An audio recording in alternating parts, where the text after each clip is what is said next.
Hello, and welcome to today's e-briefing on long-term care, employee perceptions, costs, and opportunities for employers. I'm Bridget Bearden, Research and Development Strategist at the Employee Benefit Research Institute. Thank you for attending our webinar today on this very important topic. You may be wondering why long-term care and why is eBri looking at it?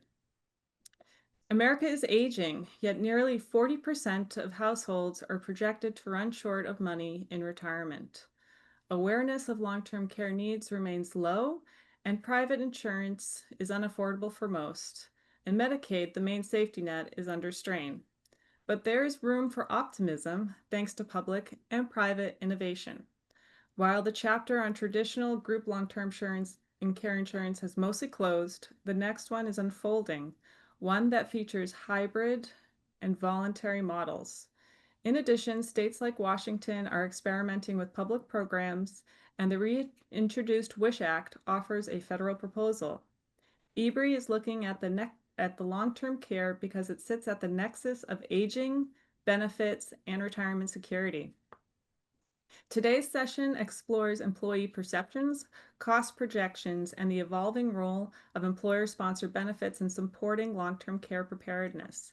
The webinar is structured as two brief research presentations, followed by a moderated discussion of benefits practitioners. So who are we hearing from today? So we're hearing from myself. I'm going to present the findings on the Employee Long-Term Care Survey. And then we're going to hear from Spencer Look, who is an Associate Director at Morningstar's Center for Retirement Studies. He conducts research across many topics, but primarily focuses on U.S. household retirement income adequacy, long-term services supports, and in-plan annuities. We're also going to hear from the wonderful Erica Johnson, who is Senior Benefits Program Manager. She's employed by Brown & Brown and has been on site with Amazon for over 7 years. She's responsible for a team of 10 and implementation and ongoing operations of voluntary benefits, including long-term care, critical illness, personal accident, pet insurance, legal, hospital indemnity, and the global employee discount platform. And last but not least, we'll be joined by Steve Kane, who's a director at Long-Term Care Insurance Partners, LTCI Partners, and leads the firm's sales and business development efforts nationally. His subject matter expertise spans over 2 decades across distribution and carrier roles. So for our housekeeping, we're going to leave plenty of time for questions and comments. If you have any questions, please do put it in the chat box in the bottom right-hand corner of your screen. We will get to your questions at the end of each session, and if we are unable to answer all the questions at the end of today's webinar, please do try to include your email address. It only goes to us as the host and your question, and then we will get back to you over email. And of course, there will always be a question in the chat about whether the slides and presentation will be available after today's session. The answer is yes. Please give us a few days to send the replay and the slides out over email, and we will also be posting the content on ebri.org. So just to recap our agenda, on the next slide, we're going to hear from myself with some brief results from the survey.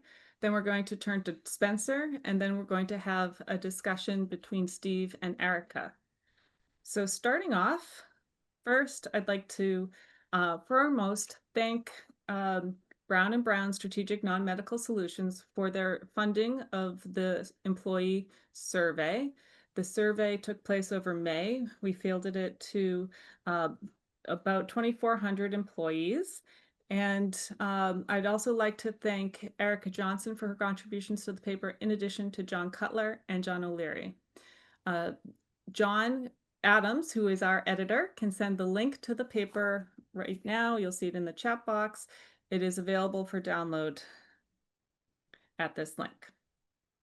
So one of the most important things we sought to understand with this survey, on the next slide, is the employees' awareness of their own personal long-term care needs.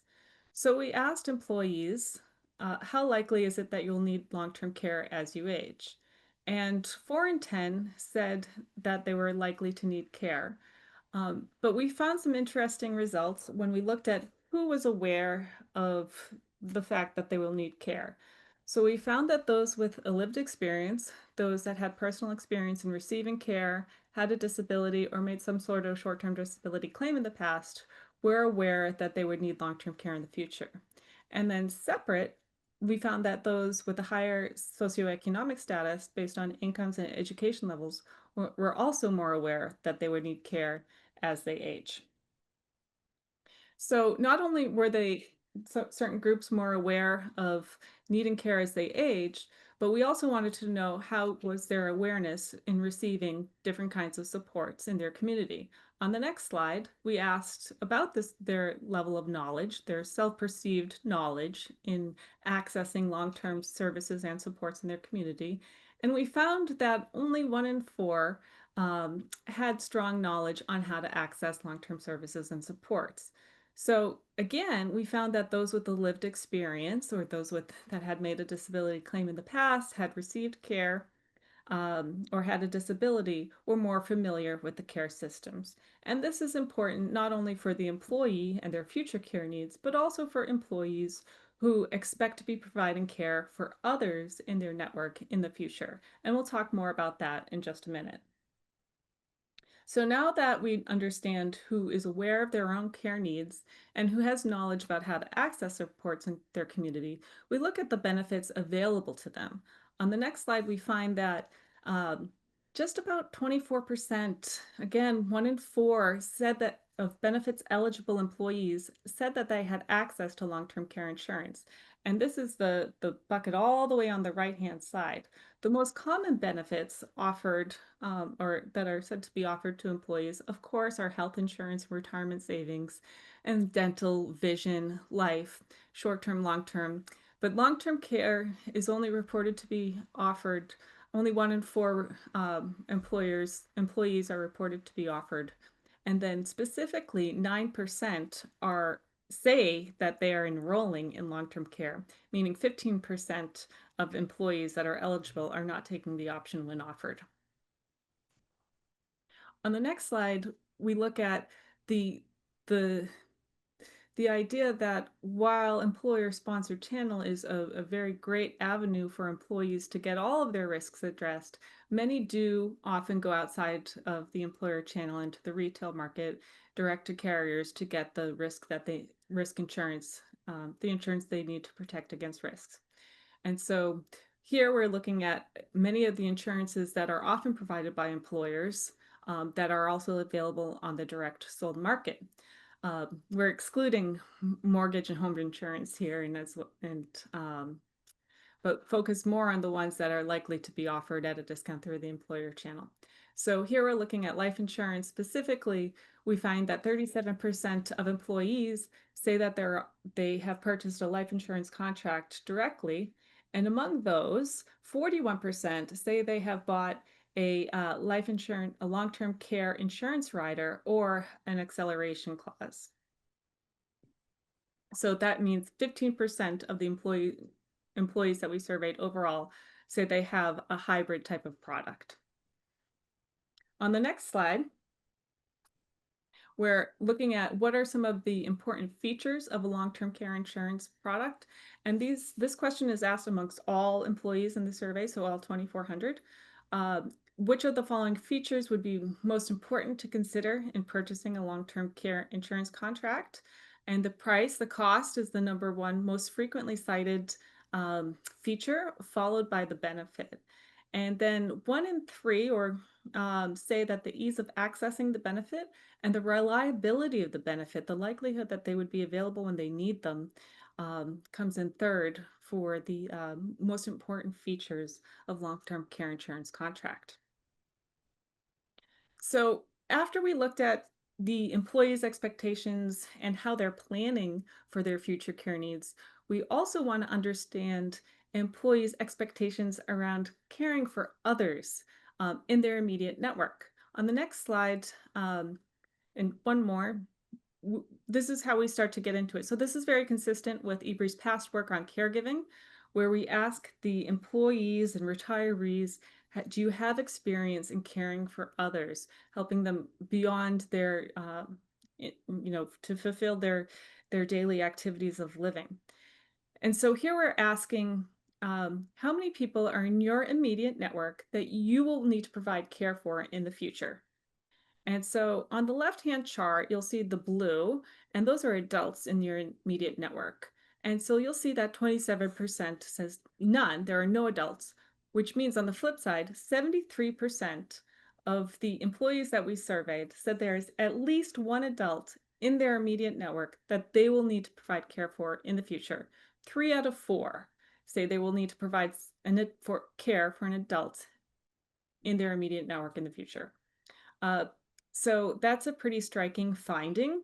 And we ask for those employees to, once they have identified that at least one person in their network, we ask them to think about that one person specifically in a series of questions, which we call a vignette.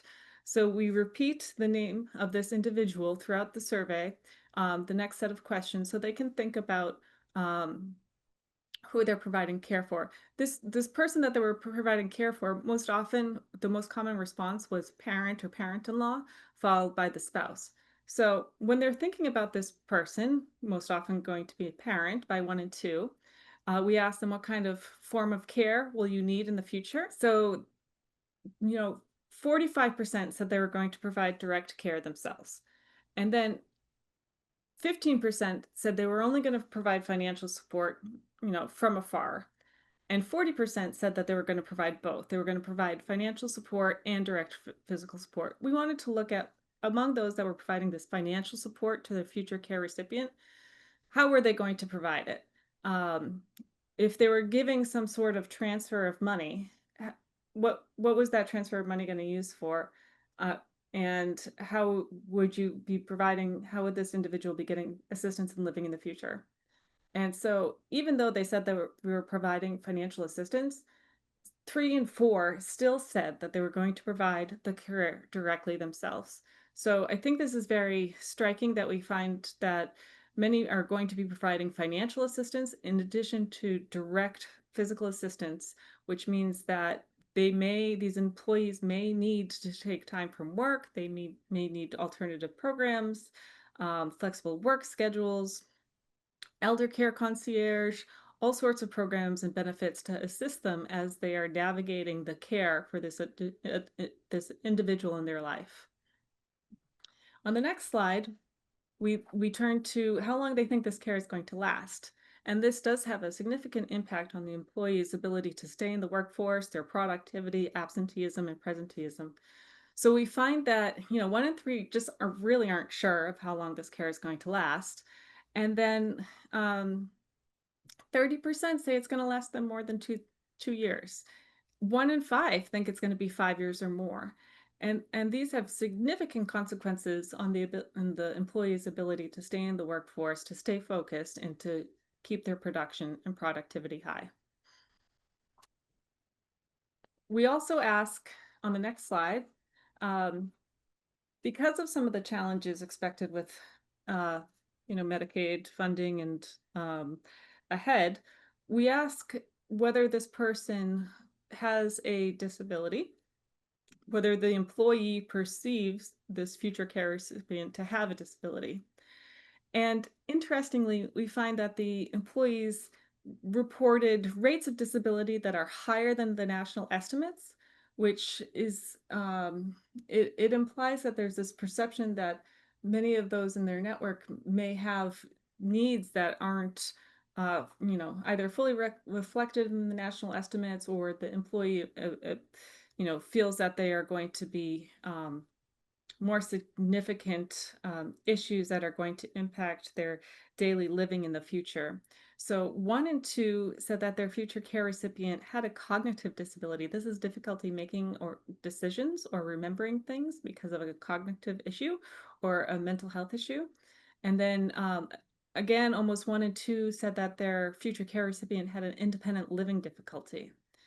And we ask what they think the likelihood that their future care recipient is going to be for receiving Medicaid in the future.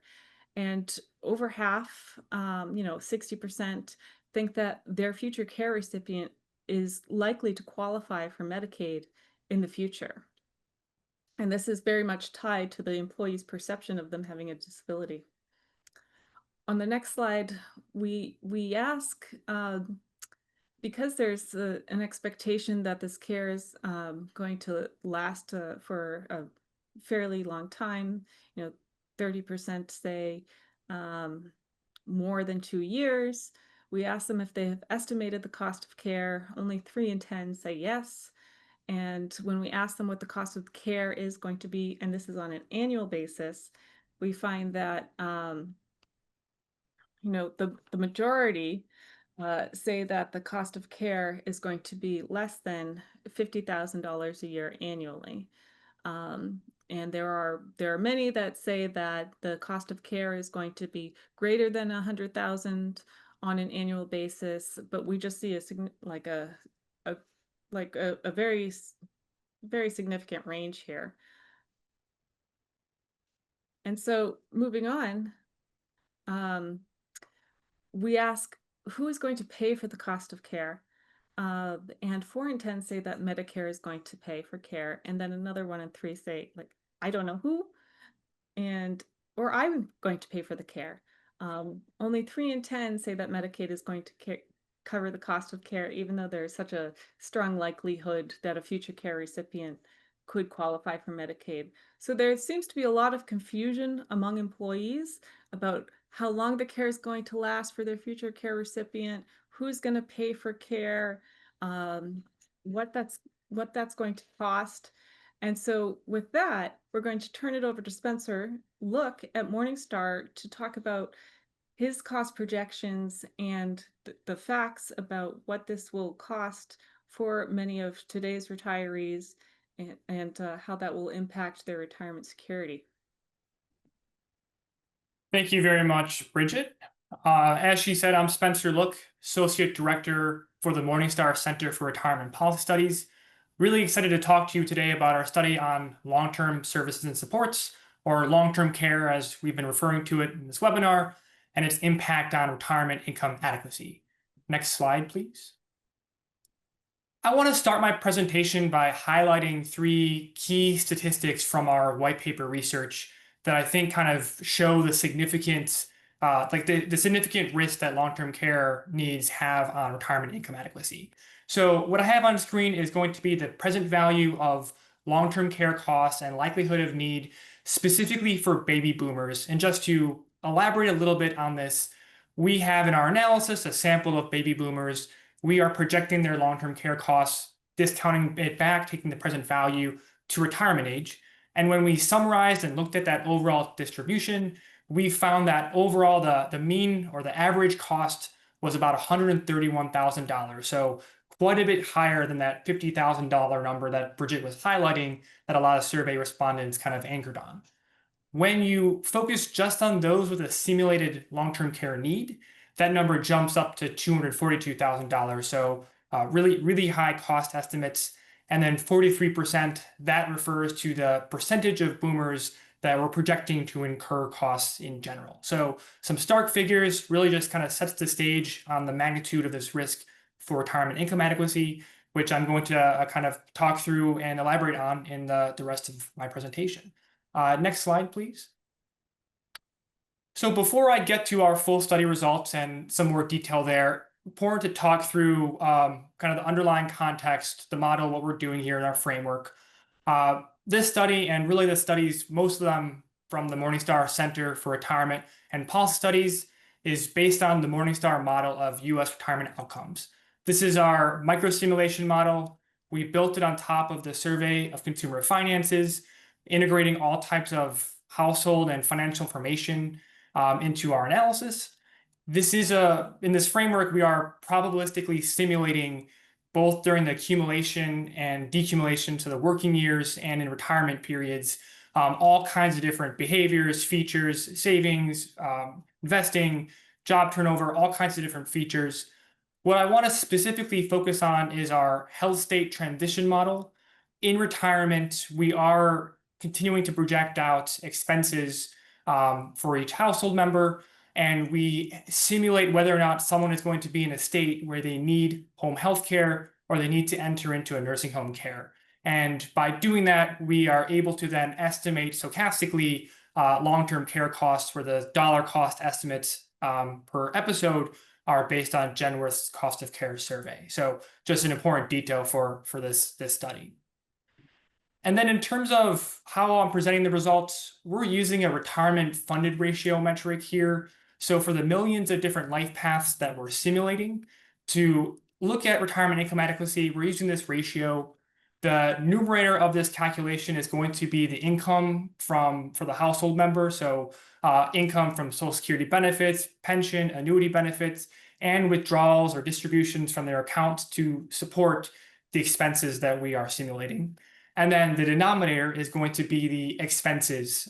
So we have standard expenses that vary by age, marital status, income level, wealth balance. And then we also have this long-term care specific cost estimate that we built in. So that's within this ratio calculation. The key thing to remember from everything I just said is that a funded ratio less than 1 is going to indicate that there's a shortfall in retirement. The household's not able to fund all of their expenses.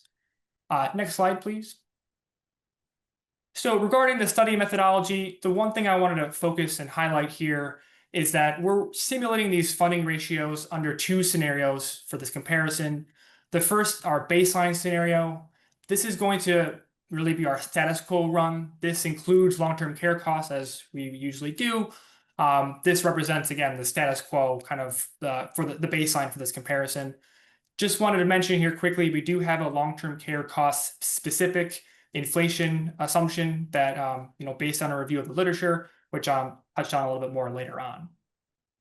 The other scenario is this counterfactual run. And this is where we're going to assume there are no long-term care costs at all. This is where you can just think about it like we're assuming another entity is completely paying for it, nothing out of pocket for the household.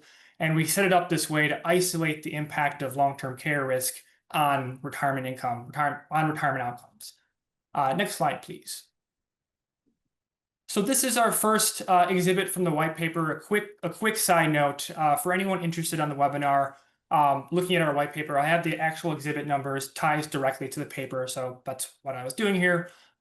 This exhibit, it's going to show the percentage of Americans with a retirement funding ratio less than 1, so a retirement shortfall, not able to fund their expenses in retirement, by family status. The top line, the blue line, that's going to be our status quo run with long-term care costs, the more realistic model run estimate that we have. And then the red line is going to exclude long-term care costs. So, that's the counterfactual results. Looking at this exhibit, the first time I saw it when we put it together, it really jumped out to me the delta or the magnitude of the impact. Looking at the aggregate results, that's the far right on this exhibit. When you exclude long-term care costs, so you have about 26% of Americans projected to run short of money. But when you then include them in our status quo, that jumps up to 41%. So a 15-point swing from including long-term care costs. Similar magnitudes we see with the couples and single males with 13 to 15% changes. And then single women in particular, that's the biggest impact. Without long-term care costs, about 34%. That's the red dot for single females. And then when you include them, up to 52%. So, an 18%, almost a 20% change there. Really, really big impact. Elaborating on that a little bit, women in general have more longevity, do have a higher likelihood of needing long-term care. And that's one factor that's kind of feeding this result or driving this result. And then the other factor is that women in general, compared to single men and couples, have less resources, the well-known gender savings gap. So just a little bit of what's driving these results. Next slide, please.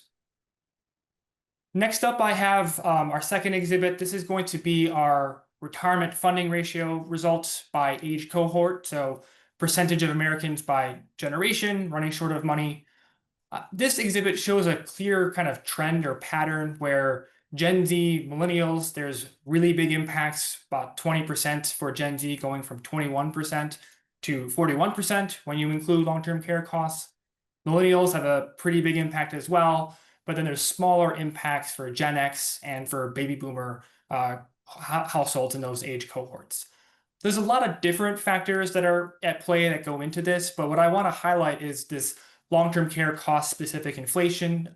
As I said earlier, we do assume that long-term care costs outpace the growth in cost of other retirement expenses. And this is really showing up here and a driver of this with the long-term compounding in terms of the costs for long-term care for Gen Z and millennials to a lesser extent. So I think the key takeaway and point here is that policymakers, we as an industry as a whole, need to really keep focus on keeping the cost down. Inflation rates have just been high in general for quite a long time, and if this keeps persisting, I think it's going to be harder and harder to pay for these out of pocket as time goes on. Next slide, please. And then I have now the third exhibit here: percentage of Americans with a retirement shortfall. Remember, again, funding ratio less than 1, shortfall. This is by averaged index monthly earnings quartile from our Social Security benefit estimation module. This is really a good estimate for the pre-retirement income. So you can think about this as the results by income quartile. What stands out to me here is that the magnitude of the impact is largest for the middle, the second and third income quartiles is where the biggest impact is. What's really happening is with the first income quartile, these are lower income earners. Even without long-term care costs, net counterfactual, there's a really large percentage who are running short of money and having to rely on charity, other government programs. So that's why there's a little bit less of an impact here when you kind of turn off those costs, assume them away. And then the fourth or the highest income quartile, I think that's also kind of an intuitive result where higher earners have more wealth saved, can many times self-insure, but there's just less of an impact. So it's really the middle class, the middle two income quartiles who are most exposed to this risk. And I think that's another point that we as an industry and policymakers need to really keep in mind as we explore and continue working on improving these outcomes. Next slide, please. Now I want to change gears a little bit, kind of elaborate on or extend what I was saying earlier at the start of my presentation, where I was talking about likelihood of need and the cost estimates. So what I have here is going to be our fifth exhibit from our study. This is going to be the probability of a baby boomer incurring long-term care costs by age of passing. And you can see these numbers. So at age 85 for men, about 40% of them had incurred long-term care costs. That's kind of how to read the exhibit there. What I want to focus on is not so much each of the individual numbers, but really the trend here, where as you move from left to right, there's a higher and higher likelihood of needing long-term care. And this underscores the point that we made in our paper that longevity risk and long-term care risk are very much interconnected. There's a clear connection here. A lot of times I'll see longevity risk highlighted by itself without thinking about long-term care risks explicitly. And I think that's just really important for planners, really important for retirees, really important to consider together. It's very clear from our estimates, from our calculations, that if you're living into your 90s or longer, there's a pretty good chance that you'll need some long-term care there. Next slide, please. So now this is the seventh exhibit from our paper. This shows the present value of long-term care costs for baby boomers by longevity quartile. And so what that is referring to, the longevity quartiles, we are sorting the different household members from our sample of baby boomers by the simulated lifespan. So the first longevity quartile, that's going to include those with the shortest lifespans in our analysis, and the fourth would be the longest.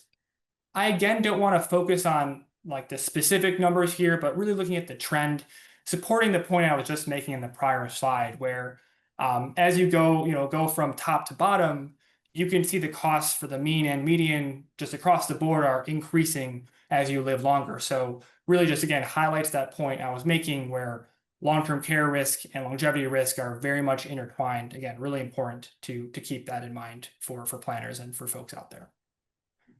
Next slide, please. All right, and now this is my last slide for my presentation. This is going to be our summary, kind of our overall cost estimates, again, for the baby boomer age cohort. I had already touched on the overall unconditional mean and conditional mean results for that overall row category, that $131,000 and $242,000 or $243,000 number. What I want to first point out for that overall row still is the median results, the unconditional median, $42,000 and some change, and then the conditional median, $170,000. What I think is really notable is how much lower those median cost estimates are. And that really hints at the skewness in the distribution of long-term care costs. There's a really heavy right tail. There are some claims that, or some episodes of need that just last quite a long time. And that's what's flowing through and pushing the averages so much higher.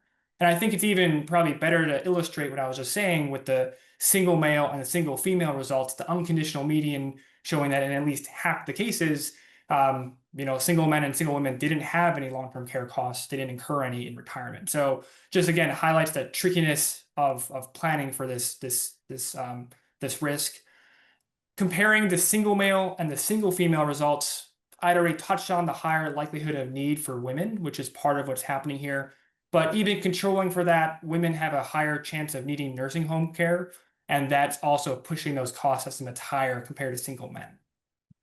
And then lastly, on this slide would just be the results for the couple. Just to focus on the unconditional mean and median for a moment here. These are results for 2 lives, so a married couple in retirement. So those estimates are going to be higher with 2 lives. The conditional results, though, are going to reflect a lot more instances where one member of a couple might have care or both. So, good summary, I think, overall of this. And then before I conclude, I just want to mention in our white paper, we do have some more detailed cost estimates and a lot more detail on the methodology for those who may be interested on this webinar. And with that, Bridget, I'll pass it back to you to see if there's questions and pause there. Thanks, Spencer. We did get one question, and I do suggest that everyone that's an attendee send in your questions. We do have plenty of time for discussion. So a question is, does the ratio consider home equity draws in your retirement security model?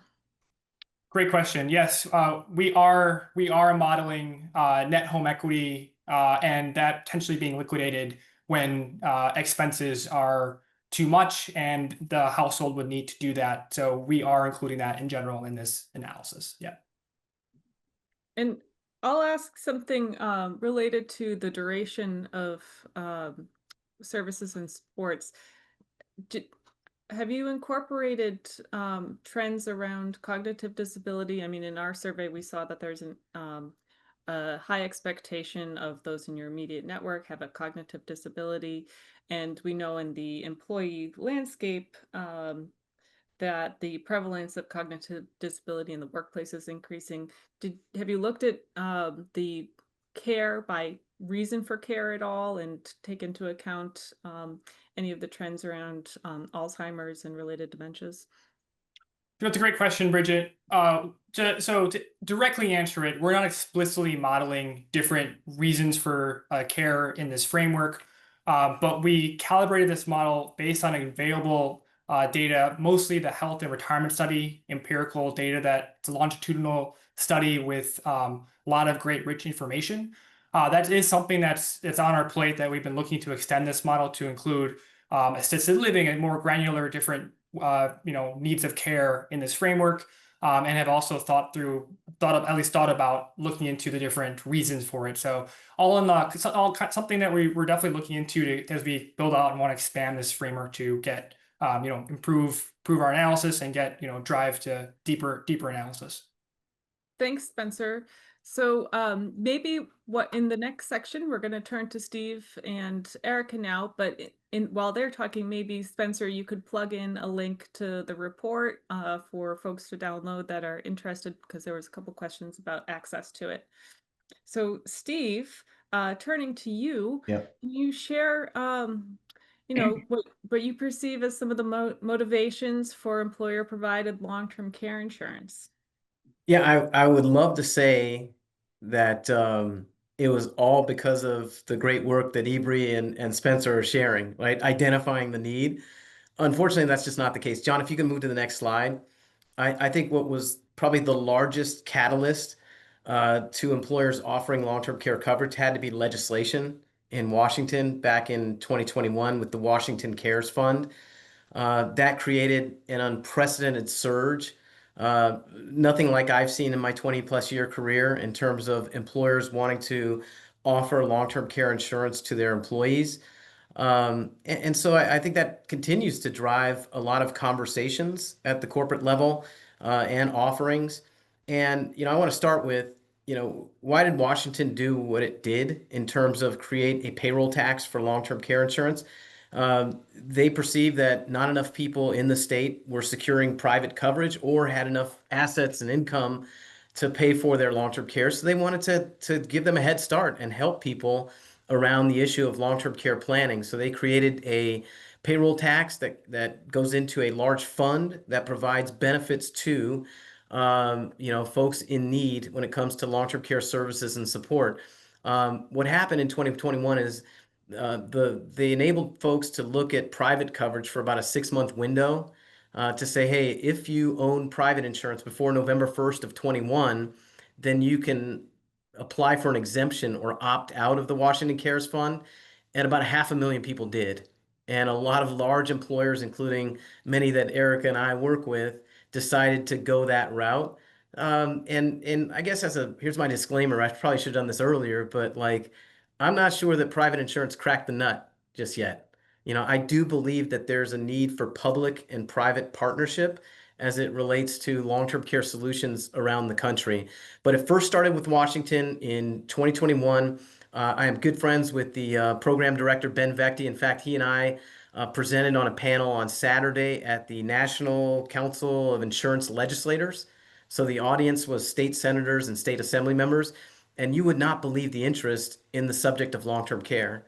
I think all these states are looking to Washington, or frankly, just looking at themselves saying, we face the same problems that Washington is facing. We know that not enough people are planning for long-term care. We know it's expensive and going to get more expensive. We know we've got a shortage in caregivers today. How do we help people finance long-term care? How do we help families plan ahead? And so, I like to think that aging is a bipartisan issue. I know we're living in such a polarized society today, but everybody's going to feel it. And so you see other states that are exploring these types of public programs like California that did pretty much a 2 year venture or voyage into this. No legislation as of yet. You see Minnesota that recently conducted a study. States like New York and Pennsylvania have actually drafted legislation that hasn't moved along or gone into committee. And most recently, Massachusetts has completed an actuarial study. And what's likely to happen next is like a task force, kind of similar to what they did in California, to explore the issue of public long-term care programs. At the same time, Bridget and I were at a meeting in April in DC with Tom Suozzi, Long Island congressman, who proposed a bipartisan bill, and Erica was there too, for a federal long-term care program called the WISH Act. We all know that that's going to take a long time given our current political climate, but the conversations have started, and I foresee this map lighting up a little bit more and more each year with states looking at, hey, how do we help our residents plan for long-term care? Now, Erica, if we can move to the next slide, John, and then Erica, I got to ask you, you work with some very large employers. Did that drive some of the action or activity in terms of offering coverage?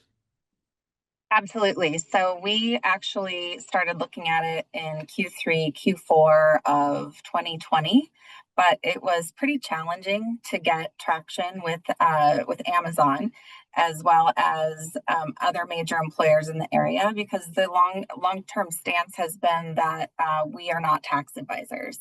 But seeing the impact of what this tax would have on our employee populations, we teamed together with quite a few other large Washington state employers and decided to take action. The first step in that was to do a communications plan, which we ran in June 2021. And the original stance was to just say, hey, everybody, this is coming. The state has not widely communicated it, and you should absolutely consider pursuing your own individual long-term care insurance plan if you would like to opt out. And we just put out some FAQs, and that was That was it originally. Well, what we found was quite a few, especially our young population of high income earners, were not able to obtain that care because so many of the private providers would start their coverage at say 40 years old, where we were able to go and negotiate with our broker ages 18 to 70. So even though the rates are state filed and you're not able to get any wiggle room or advantage there, you are able to use your size and scale as an employer to negotiate advantageous terms like wider age bands and some of those coverage aspects. Yeah. From a legislative piece, we continue to monitor with our broker and other area employers. We actually meet with quite a few of the other area employers just to kind of try to stay on top of this. And we do plan to continue to communicate out any legislation impacts. But, you know, as is the case in California, it makes it pretty challenging because I know one of the aspects of their plan is to say, hey, you can only opt out if you have had private long-term care coverage in place a year prior to Yeah. legislation going into effect. So yeah, there's lots of challenges with this. Yeah, and I would add to it two things. Number one, um, you know, the conversation around tax avoidance is not how to start this conversation. You know, we're really talking about protecting lifestyles and protecting retirement income. And then, oh, by the way, you know, there's potential for tax avoidance if this happens. But, you know, we've really seen, yes, there are conversations that are taking place around the country in state houses and now at the federal level. But we've really kind of reverted back to the same long-term care story that we talked about in the past, which was protect your 401k, protect your family from a potential long-term care event. And then as things materialize or as these conversations continue, you know, then we share that with employers. Next slide, please. So this is the interesting part. You know, one of my old mentors used to tell me, like, now that you know the truth, what are you going to do with it? Right. And I guess what we're doing right now is kind of gathering the truth with this great information from Ebree and Spencer at Morningstar. But this really opened my eyes. This was a recent study that was released by a large insurance company from their retirement institute. And it showed all the different benefits that are typically offered at the work site. And they went back and polled workers and said, hey, what's important to you and what's being offered? And then we look at the gap. And if we were to specifically hone in, I know that today's products combine both life insurance and long-term care, but let's just think long-term care for a minute. 82% of the employees surveyed said, this is important to me. And only 23% said, my employer offers this on a voluntary basis. And so that's the largest disconnect amongst all of the benefits. And so, you know, as a consultant, as somebody that works with other employee benefit consultants and large employers, that means there's great opportunity for us to continue to educate employees. Next slide, please. This was the interesting part to me. In the past, when we had that traditional group long-term care, your demographics as an employer had to be pristine. You had to have enough folks in their mid 50s that were making $100,000 a year or more. And boy, I'm happy to report that things have changed in terms of we have new product solutions that are really more broad in terms of the offering, and interest is shown at different generations, not just the boomers. And so when we look at different generations, let's use me as an example. I'm a Gen Xer, right? I'm dealing with two teenage daughters that barely text me back if I text them.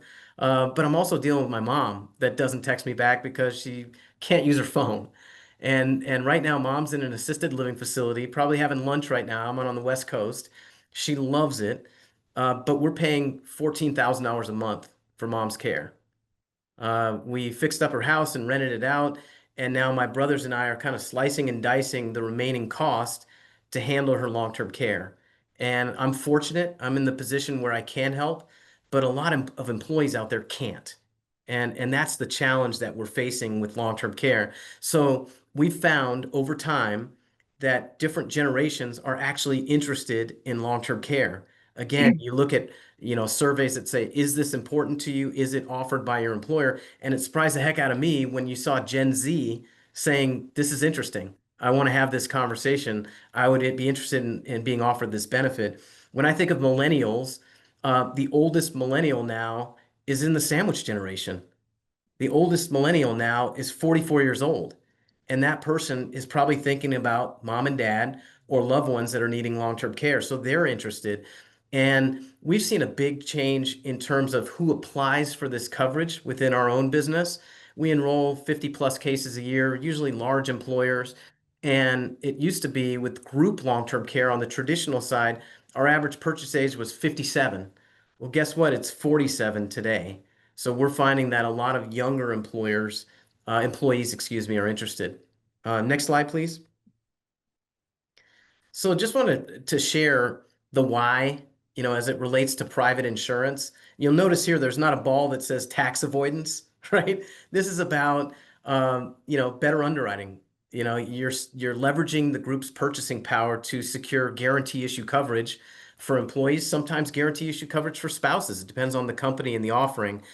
Typically simplified underwriting for spouses. Law of large numbers. We've got better pricing or group rates. And then we know many of you have implemented or are implementing retirement readiness or financial wellness programs, and we think this kind of augments that conversation. Bridget, I'm one of these nerds that reads all the 401k literature from all the plan sponsors, and it says in all of them, your biggest risk in retirement as an employee is healthcare. That's the number one risk. And if you zero it down or narrow it down even further, the long-term care risk is the biggest healthcare risk in retirement. So we think it's a nice supplement to any type of financial wellness or retirement readiness program. Next slide. So what's out there today? What's being offered? Boy, the only thing that's constant in life is change. And we have seen tremendous change in the long-term care industry over the years. We went from traditional group long-term care to multi-life long-term care. And now the dominant product solution in the space today is worksite life insurance plus long-term care. And it's a dual purpose product approach. And I like that because win, lose, or draw, the employee's going to get something. If I have that long-term care event, I've got a defined pool of dollars that I can tap into. If I don't, then my beneficiaries get death benefits. So I'm not going to dig totally into the nuances of all of these policies and how they work, but essentially you have an underlying life insurance chassis or structure along with a long-term care rider, and these are guarantee issue products. The employees like the fact that they're dual purpose policies, and frankly, the insurance companies are a lot more comfortable pricing these types of contracts, and they've done it for years and years. So I sit on advisory boards with the insurance companies, and I sign NDAs regularly, helping folks design their contracts. And I can tell you that this is a segment of the market that is growing. In fact, many surveys show that voluntary worksite life is the number one fastest growing employee benefit out there. And so, we are going to see more carriers enter the space. So next slide, please. And Erica, I've got a question for you. As it relates to these types of products, did it matter? Was a traditional product what was being offered, or did the employers or employees like the combination products better? Well, first of all, you had talked about the tax avoidance strategy, which is what got us all here. But yeah, we've absolutely transitioned to more of a financial health approach, start to finish. We have such a wide range of ages, and so we're helping people from first homes, first children, all the way to, like you said, sandwich generation, caring for parents, and even those caring for themselves. We have plenty of employees that are age 70 plus. So originally, the strategy was let's get what we can cheapest, fastest, that's going to meet the opt out requirements in Washington. And that's what we did. So we were one of many employers in the area that jumped on the bandwagon with the Transamerica policy that was rolled out for 30 days. I think they gave us, and then they left the market.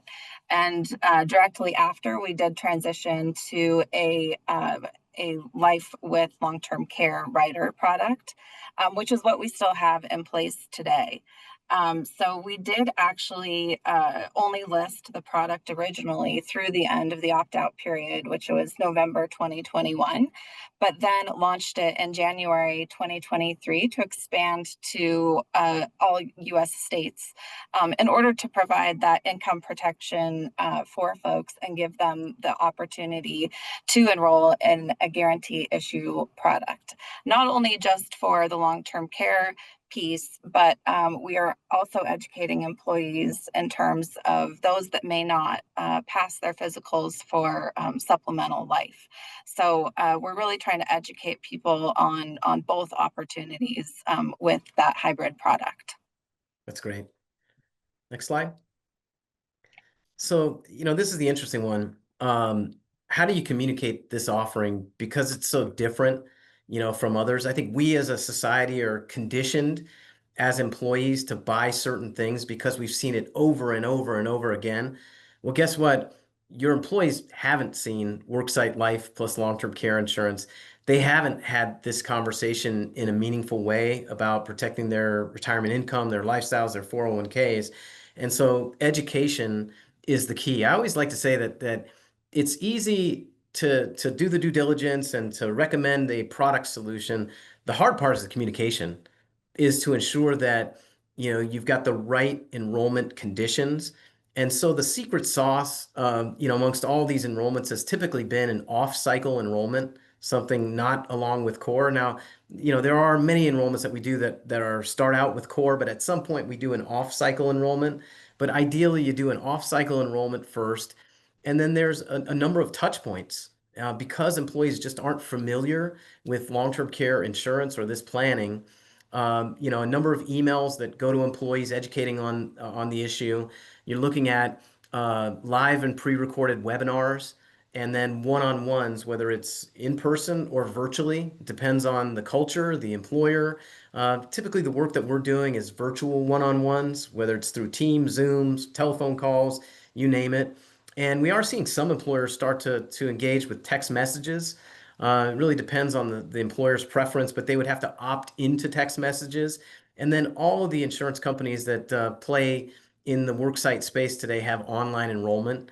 So essentially you're educating yourself, empowering yourself. If you need to talk to an expert, you have that ability to do so, and then you go on and enroll. Next slide, please. And Erica, I've got a question for you. I'm curious about the communication strategy. I know with the larger groups, you've got to go through corporate communications. You've got different employee resource groups. So how do you communicate with different segments of your populations? So it is pretty challenging to communicate out benefits in a easily understood manner, especially with all of the options available to Amazon employees.